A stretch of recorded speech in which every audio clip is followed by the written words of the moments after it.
You know what time it is. Alrighty, what is going on, everybody? We're back. We have one of the just riff masters, Jerry Cantrell, Alice in Chains, and this is just a riff I always thought was super underrated. I never really appreciated it when I learned it as a younger player, and now that I'm looking at it, I'm like, oh, there's so many cool things that Jerry does in here. So I was like, well, why don't I make a video about it? So here we are. I'm making a video about it.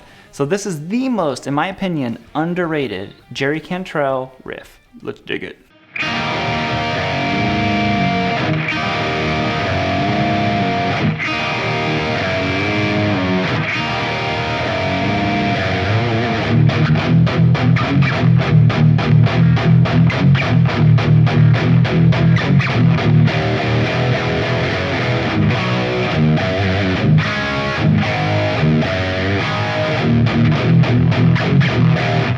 So It Ain't Like That, it's always been one of like the underappreciated songs off of Facelift for me because it's such a simple riff. I know as a younger player, I probably didn't appreciate what all it was teaching me, but there's so many things in here. So I thought, why don't I just break down the individual, just kind of nuances of each riff, and we'll go from there.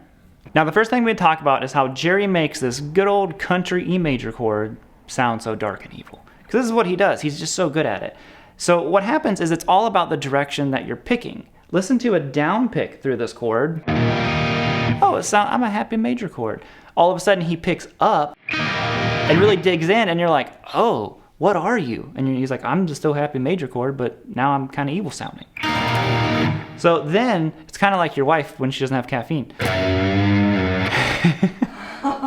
So what he does to make it sound even darker is he adds this big old bend on top of it. But I want to talk about a couple things that I didn't notice. Again, as a younger player, I didn't really appreciate what all it was teaching me. So we have that E major chord, and what's happening here is, and I really feel like he's kind of pulling the pick back more towards the bridge, because you can hear that real bloom of the note. So already, that's such just a crucial lesson about how picking direction changes stuff. But he adds this bend on top of it. But the way I used to play it was like this,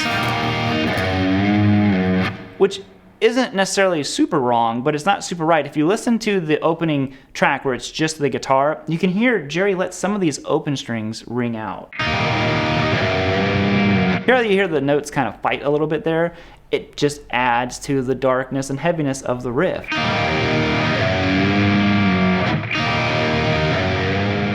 So that's the opening riff, and we're actually going to talk about it again here in a minute because he adds some different little endings later on in the song. But we gotta talk about this muting riff. I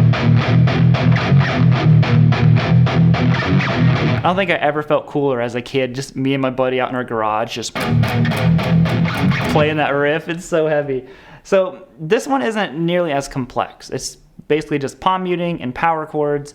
And what he's doing here is he's starting on an E5 chord. Now what I like to do, and this just kind of like minimizes the movement of my hand, is I actually play this with my middle finger on here. And I'm gonna play open low E string and then 2nd fret on the A.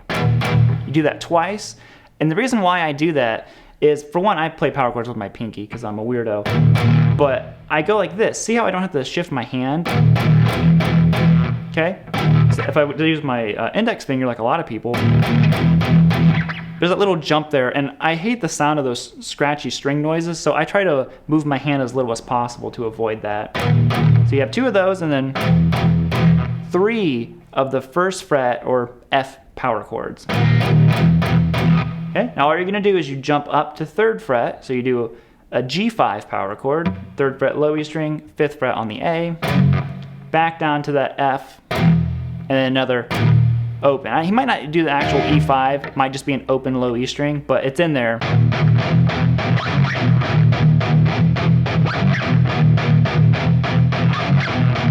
And it's pretty much just palm muted the same way throughout. It's just this heavy kind of like stomping riff. I don't know how to describe it, okay? And then he goes back to the intro.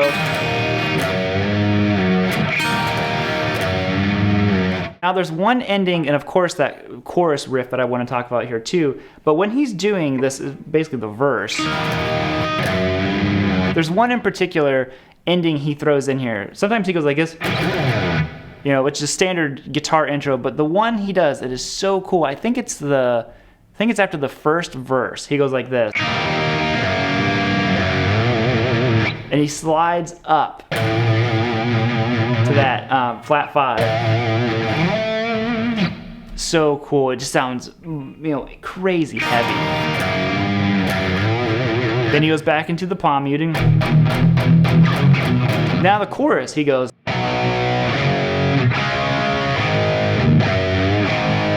There's one way, it sounds different at times. So I'll explain kind of what I'm hearing and how I think he's playing it. So it's just a power chord. It's a C5. So 3rd fret on the A string to 5th fret on the D. Then he goes up to a G5. So you just simply move everything up a string. 3rd fret low E string, 5th fret on the low E string. Now, what I can't tell is if maybe I'm just hearing the bass more than the guitar here. Sometimes it sounds like Jerry just goes. Instead of the power chord, he just hits that 3rd fret on the low E string and kind of shakes it. You can hear it's just this big, fat, single note. So that maybe that's the bass that I'm hearing and not the guitar. Okay?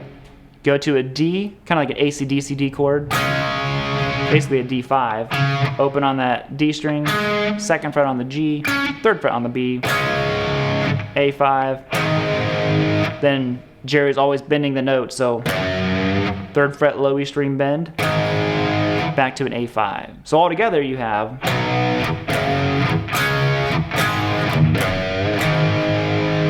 But sometimes it sounds like it goes like this.